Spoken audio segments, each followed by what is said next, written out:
शांतनु हस्तिनापुर के प्रतापी राजा थे। वह महाभिषा के पुत्र और प्रतीप के पौत्र थे।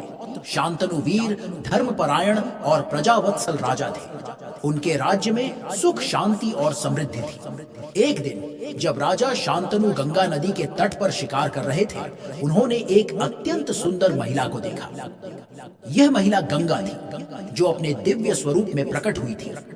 शांतनु उसकी सुंदरता पर मोहित हो गए और उससे विवाह का प्रस्ताव रखा। गंगा ने विवाह के लिए एक शर्त रखी कि शांतनु उसे कभी भी किसी भी कार्य के लिए नहीं रोकेंगे और न ही कोई प्रश्न पूछेंगे। शांतनु ने इस शर्त को स्वीकार कर लिया और दोनों का विवाह हो गया।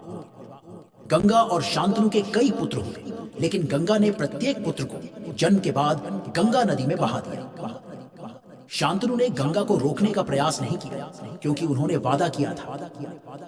जब उनका 8वां पुत्र पैदा हुआ तो शांतनु ने गंगा को उसे नदी में बहाने से रोक लिया। इस पर गंगा ने शांतनु को अपने वचन की याद दिलाई और फिर बताया कि वे पुत्र वास्तव में वसु थे, जो एक ऋषि के श्राप के कारण मनुष्य योनि में जन्मे थे। 8वां पुत्र देवव्रत शांतनु को सौंपकर गंगा ने अपने स्वर्गीय लोक की ओर प्रस्थान किया। राजा शांतनु ने देवव्रत का पालन पोषण किया। देवव्रत एक महान योद्धा और विद्वान बने। बाद में उन्होंने भीष्म प्रतिज्ञा ली और भीष्म के नाम से प्रसिद्ध हुए।